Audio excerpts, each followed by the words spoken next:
Production funding for Behind the Headlines is made possible in part by the Bartlett Area Chamber of Commerce and by ePayment America, providing businesses an e-suite of flexible and efficient electronic payment programs through innovative technology, secure transaction processing, 24/7 customer support, and field technicians in the Mid-South and nationwide. Details at 855-927-9925.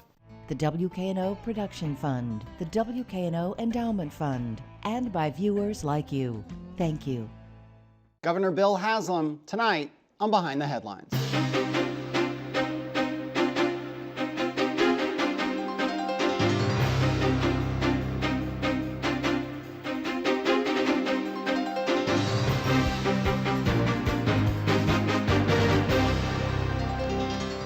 I'm Eric Barnes, publisher of the Memphis Daily News. Thanks for joining us. We are joined tonight by Governor Bill Haslam. Thanks for being here. Good to be here, thanks. Along with Bill Dries, senior reporter with the Memphis Daily News. You're going into what will be I think your fifth session. Is that correct? No, it'll actually be our sixth. Sixth, yeah. Okay. So we finished 5 whole years of what'll be now an 8-year stint. We just starting our third legislative session this week. Certainly, we'll try to touch on a whole host of issues as we go through today. But I wanted to start with higher education. Education generally has been something of a hallmark of your tenure. Let's start with higher education and your proposal to essentially break up the Board of Regents system. Tell people who aren't familiar what you're proposing and why. Sure. The Tennessee Board of Regents is a system. It's really one of the largest in the country. It has 46 different institutions, 13 community colleges, 27 TCATs, our technical schools, and then 6 four-year schools like the University of Memphis. It has 180,000 students in it. When it was first set up, it had 60,000 students in it. So it's become a very large system with a lot of different missions. University of Memphis, an urban research institution, to some of our technical colleges, which have a very different focus.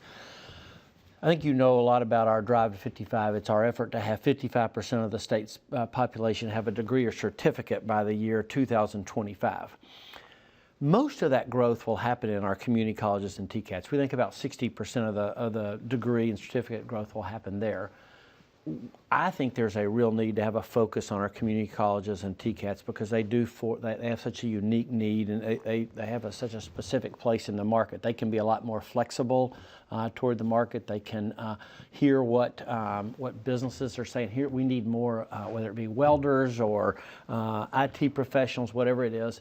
So a focus on community colleges and TCATs will be what will be the Tennessee Board of Regents' responsibilities. Then the 6 four-year schools will have their own boards of directors. And is there, certainly people in Memphis, there are a group of people in Memphis who push for this for years. Really? So, yeah, you may have heard that. You may have heard that at the dinner Once or table. twice. I don't know. Yeah. But the current head of the Board of Regents is resigning essentially in protest. What is your response to, some people are not on board. Again, a lot of people in Memphis are, but others aren't. What's your response? Yeah, well, Chancellor Morgan's done a really nice job of leading higher education for several years now in Tennessee, and I very much appreciate his views. But again, I think the points I would make would be 2. Community colleges and TCATs are now a critical part of our higher education plan in the state of Tennessee. TBR itself is 3 times larger it was than when it was first envisioned. And when it was first envisioned, they said, oh, by the way, the breadth of this might get to be too unwieldy pretty soon. Yeah. That was 40 years ago and 1/3 as many students. But the other key thing, and you can appreciate that here, is University of Memphis has very different needs than East Tennessee State University does, or Austin Peay or MTSU. And having a board of directors who wake up every day thinking about how do we make the University of Memphis a great school, and they're people that are either alums of the school or members of the community here, I can't help but believe that's going to make the University of Memphis an even better school. Okay, Bill. Is there a legitimate concern, though, that when it comes to state funding, if you have 6 or 7 of the colleges and universities like the University of Memphis going to the capital, that somehow their quest for funding is not going to be as potent as if you have a regent system? Well, it's interesting. So when you change something, it stirs up concern in everybody. So the University of Tennessee is now like, well, it used to be us and TBR, and now there are going to be 6 other institutions out there competing with us. So anytime you change it, it just naturally, like I said, brings up concern. I think the legitimate concern is this, and it's one of the things we're working towards. We don't want it to be a free-for-all at the state capitol as you have the UT system and the community colleges and TCATs and then 6 different universities all in there kind of in a scramble for funds. That's why Tennessee Higher Education Commission, our state higher education group that focuses on that, they'll be in charge of making the capital recommendations. And so while all those groups will be in there lobbying for their needs, all the requests are going to have to come through THEC. And THEC will be strengthened in this process. And the Board of Regents will have some role in over like the University of Memphis that remains. Right. So we have a working group that's looking at that now, trying to decide what are those things that on a statewide function, maybe whether it's through an efficiency deal like continuing to do purchasing or student information systems, things like that. There's also there might be some requirements due to some of our bonding debt that will require them to have some sort of budgetary oversight. We have a working group of university presidents, TCAT folks, community college people, all who are looking through all the kind of fine details of that. How does the outsourcing proposal fit into this? So the proposal, explain the proposal. Yeah, so totally separate. And there's not a proposal yet relative to outsourcing, so I should be really clear that people have kind of jumped the gun on that. It starts with this. If you look at the state and our needs, we've worked really hard to try to control costs in the state. But after a while, there's only so much whittling you can do. And you have to look at system-wide things. One of the biggest system-wide costs for Tennessee as a state is real estate costs, for instance. And so within the state, we've said, hey, we think there's some functions that other people can perform better than we do. Interestingly, like even at the University of Memphis now, a lot of their food service, they say somebody else can do that better than we can. So it's all about who can perform that function at the lowest cost for the taxpayers while we keep our eye on the prize, which is educating students. Will they be, I guess maybe, so you're talking about maybe the press and other people have jumped the gun on this a bit, but is it true that the proposal, or it may be proposed, that the schools can opt out of this? They won't be forced to outsource. We've said that all along, but I think what we've asked everybody to do is let's look and see what we can do. I mean, you don't know what you're opting out of yet. So if I came to you and said, as a taxpayer, do you want, whether it's the University of Memphis or our Department of Children's Services or whatever it is, do you want us to make certain that we're running that as efficiently as we can so that all the resources can go to what the intention is, taking care of kids or educating college students, whatever it is? I think that's what people want. You've also had two other Let me throw in one of the things. One of the big concerns about that has been, well, all of these employees are going to go away. Well, nothing could be further from the truth. If we outsource the golf courses at our state park, somebody's still got to take care of the greens there.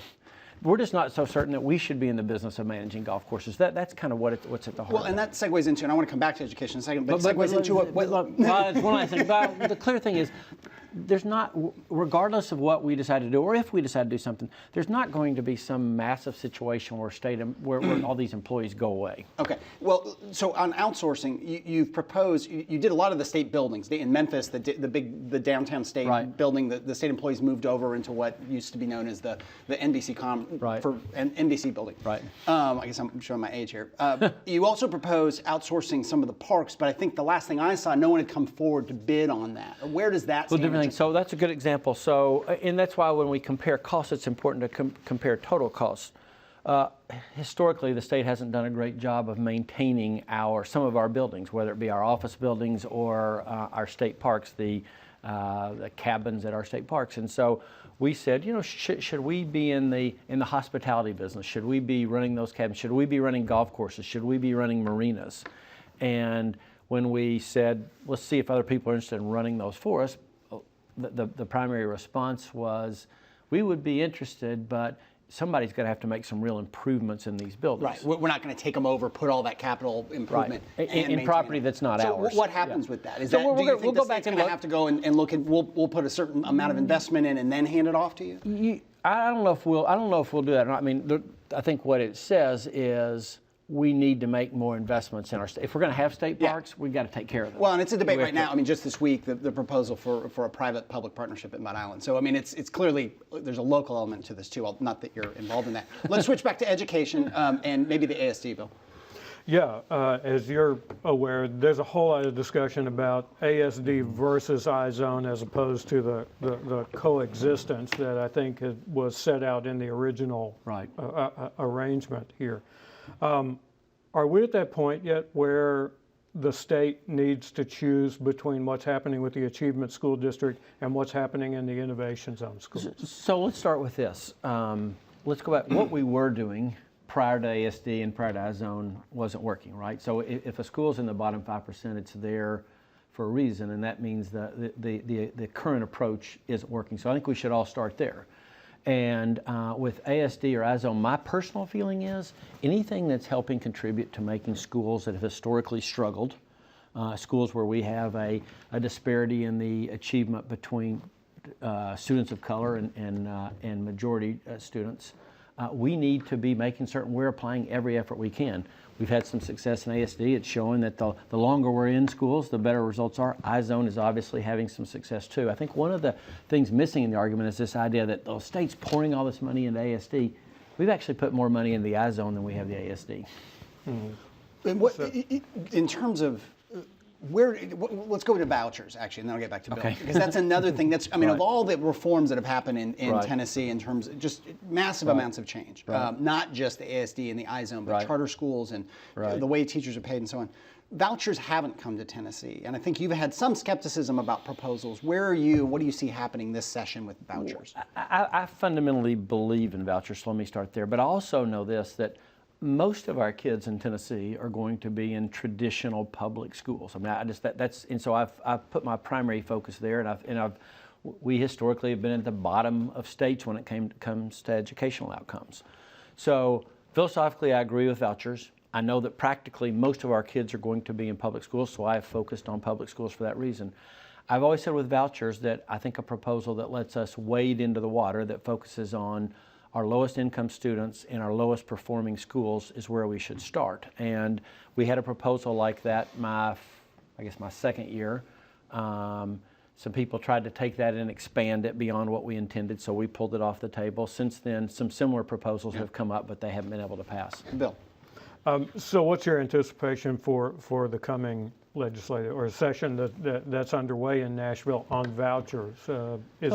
Our position continues to be the same. We will support any bill that focuses on low-income kids in low-performing schools. Something that broadens past that, we're not ready to go there yet. The state, we'll switch a little, we're talking about the budget or spending, and we'll move into the budget. We had Mark Norris and Lee Harris on the show right before the holidays, and they basically, I think people have said, we're looking at about $500 million surplus this year and next year. So everything should be perfect, right? Everyone's going to get along, you're going to cut all the taxes, and everyone's spending projects are going to get approved. Camelot all over. This is perfect, right? Well, actually, the state is in a good budget situation, but let's be honest about how we got here. Some of that is the economy's gotten better, but all the states around us are not in that same situation. Alabama struggled with a budget, Kentucky struggled with a budget, West Virginia. So it's not just, everything's great all over. We've done some things to be there. We've budgeted very conservatively in terms of revenue forecasts. The economic growth, I think, is a reflection of some solid policies put in place, has caused Tennessee to show strong economic growth. And the final thing is we've worked hard to cut $500 million in ongoing expenses out of the budget. So we've worked hard to get in this position. It didn't just like, oh, wow, look what happened. We ended up with a bunch of money. But we are in that situation now. I think that'll be one of the biggest challenges of the session. It's easy when you don't have any money. You just say, we don't have any money. Right. We'll see you next time. Now I think there's a lot, like I said, while we do have a surplus, I laugh, I say that surplus has been spent about 10 times with people who have a great idea for what we should do with it. But so what would if there is increased spending in some areas, people always talk, they always come on the show and they talk about it's the kids, it's education, it's investing in them. Is this the time to invest more? I think you'll see us put our money where our mouth is on that one, in terms of education, investment in K-12 education and in higher education.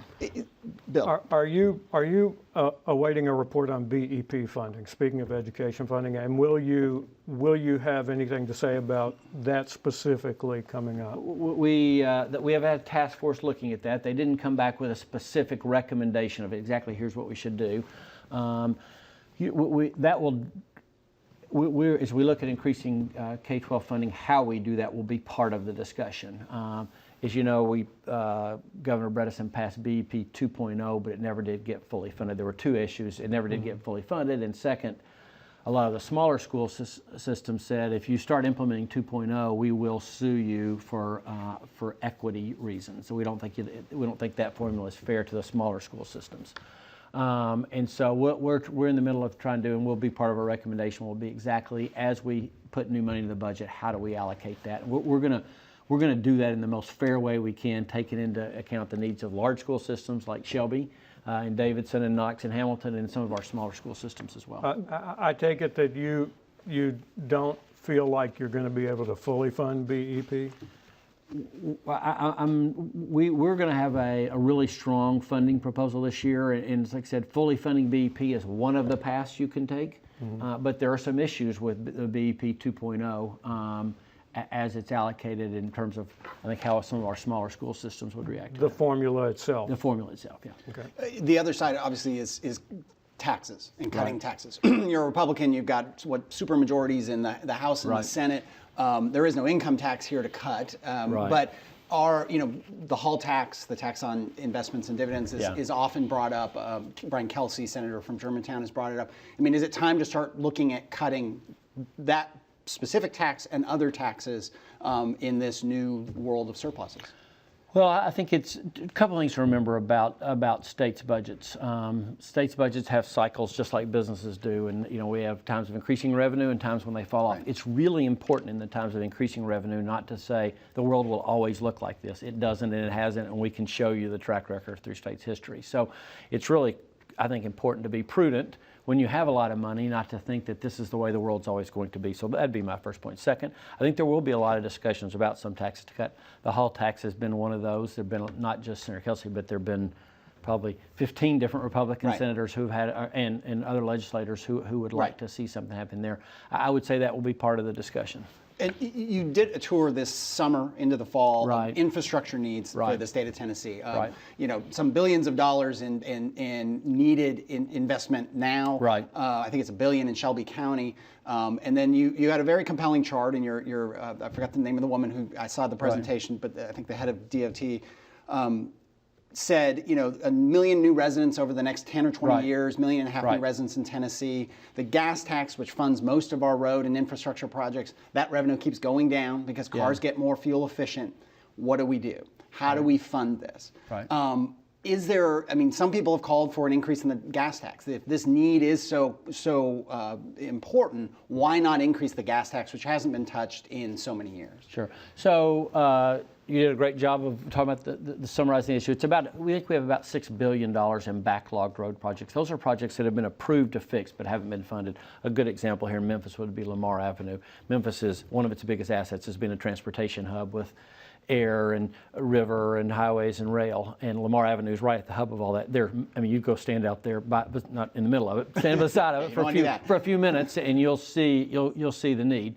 So that's a project everybody say, yeah, we need to do that, but we don't have the funding for it. What's happened in the state is everybody's vehicles get better mileage. That's a good thing. It means you're paying less to drive now than you did before. So most people are paying 40% less than they did 10 or 15 years ago to drive on roads, which cost 3 times as much. That formula can't hold. We started that discussion because we think there's an education process. We are not going to propose a bill this year to raise taxes, but I've said, and I'll continue to say, that needs to happen in the next 2 or 3 years. I'm willing to carry that banner while I'm governor, and we've got this year and 2 years after that. It has to happen sometime in that period. Well, there are two factors. One, the federal government surprised a lot of people by putting a 5-year transportation bill, getting it passed, funded, and finally. Did that take some of the pressure off? I think that didn't give us any more money, but it did give us predictability. Before, the federal government, Congress just kept passing, 6-month plans. Well, we couldn't go spend $300 million on not knowing if that money's going to be there 6 months from now. So they provide a predictability, but no new dollars. So it helped some, but it didn't solve the problem. How much is it a simple fact? You're termed out, and so you don't have to run for, at least for governor, you don't have to run for re-election again. But it's an election year for the senators and House. That has to be a part of it. I think there's a factor. There's some factor there, but I think there's two things. That's some of the factor. But I think maybe even bigger is, we haven't done anything with the gas tax now in almost 30 years, and so there's definitely a period of education that needs to happen where people think, why didn't somebody do something about this road? And then here's how we pay for roads, and here's what we have to do. So I think what I'm committed to doing is being in the middle of that education process. And then go to Bill. Last question on this: Tennessee does not borrow to fund its infrastructure needs. One of only a handful of states. I think there's 3 states that don't borrow. Is it time to readdress that? Absolutely not. Here's the reason I'd say this. It'd be like if your parents passed you down a family farm, okay, and they passed it to you totally without debt, and you said, man, this farm is great, it's so wonderful, I'm going to pass it on to my kids, but in the meantime, I'm going to borrow $200,000 and mortgage it on that so that we can do some other things. Right. You're not doing the same thing for your kids that your parents did. If we got a debt-free road system, we should pass one on. Okay. About 5 minutes left. In the education process, are you settled on a gas tax hike? Because the last time we talked, you were saying, I'm not advocating a gas tax. There are several options that could be in place. At some point, I mean, there's a lot of different formulas. Look at other states that have done something. They've done a combination. But at the heart of it, what you pay for a unit of fuel has to be, you're going to have to do something along those lines. It's hard to think of. I mean, there's no magic bullet out there. Oh, great. Well, we just thought of this new way to bring in, $400 million a year to help solve our road problems. I don't know that there is such a thing. Right. There will be pieces of it. I mean, there's be something to address electric cars and some other things, but at the heart of it, you're still going to have some way you pay per the fuel you buy. Will there be any effort this year to restore some of the gas tax money that was transferred during the Bredesen administration? We're definitely looking at doing that. We'll see how much, but that's been a pretty constant expressed desire among a lot of people that we need to do something back in tougher times for the state fiscally. Some money was taken out of the transportation fund to cover general fund obligations, and I think there is a sense in which at some point in time we need to pay that back. I think you had ballpark $260 million. That's right. That's exactly right. You talked about the Lamar corridor and the whole economic hub for Memphis that is. There are a whole lot of economic incentives, tax incentives, pilot incentives particularly, that go into that area that retain some of these big distribution companies, bring them in. You go down the road to Electrolux and all that. And pilots in the last mayor's race and city council races, it's perennially a very controversial topic in Memphis because Memphis relies on them very heavily. Is it time for the state, and a lot of the rules of the pilot system are set up at the state, and the local government has some leeway there. Is it time to overhaul how Tennessee does tax incentives? I mean, some people in this area talk about how Mississippi has almost a blank check in terms of the cash incentives that they can write, partly because they have an income tax. Arkansas has a couple $100 million fund in which they can write checks out to attract companies. Does Tennessee need more tools for economic development? So 2 things. The local governments like Memphis or Shelby County have traditionally used pilots or TIFs to do that. The state, we have some money we call Fast Track, which we use for incentives like we did with an Electrolux or with a Nike or others like that. I think all of us wish that we didn't have to do that, but the reality is it's a competitive world, and if we don't, not just Mississippi, but Ohio and a lot of other places will compete for that. So I think the way you look at that is just like you would if you were making an investment. What's going to be your return? If you say we're going to give this kind of upfront, cash investment like we do with Fast Track dollars in Tennessee, or this kind of TIF, what is this? Whether it be the city or the county or the state, what's our return on the investment? I think we've done a pretty good job with that with the state in terms of our dollars invested. And this past year, we had more announced jobs in Tennessee than ever in the history of the state. So it is a constant challenge because, like I said, it's a very competitive world. You use the example of Mississippi. They'll bring in, they say, we're getting X amount new income tax, so we'll incentivize that back to the company. Also in economic development, have the mega sites worked? There's a West Tennessee mega site that hasn't seen a lot of activity. The Hemlock Semiconductor site, which was opened with a lot of fanfare, ultimately closed in Middle Tennessee.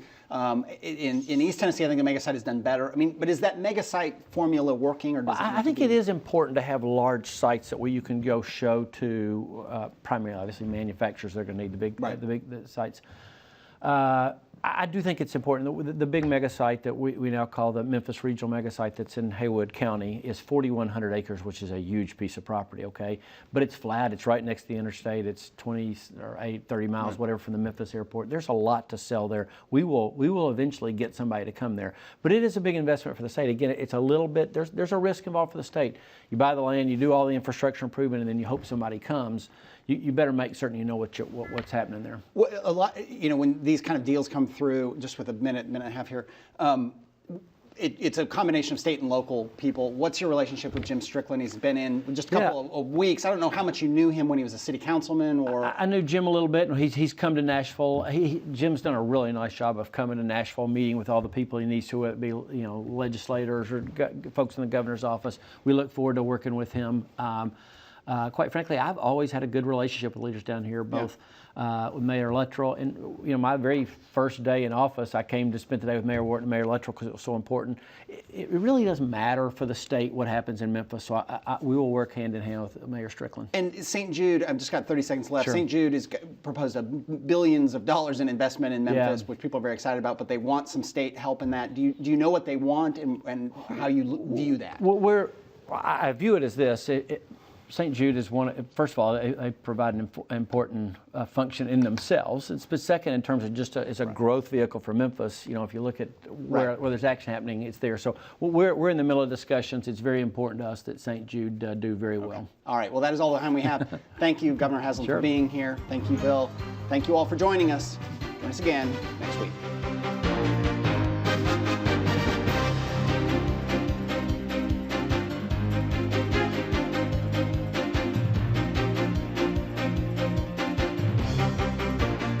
The Bartlett Area Chamber of Commerce, and by ePayment America, providing businesses an e-suite of flexible and efficient electronic payment programs through innovative technology, secure transaction processing, 24/7 customer support, and field technicians in the Mid-South and nationwide. Details at 855-927-9925.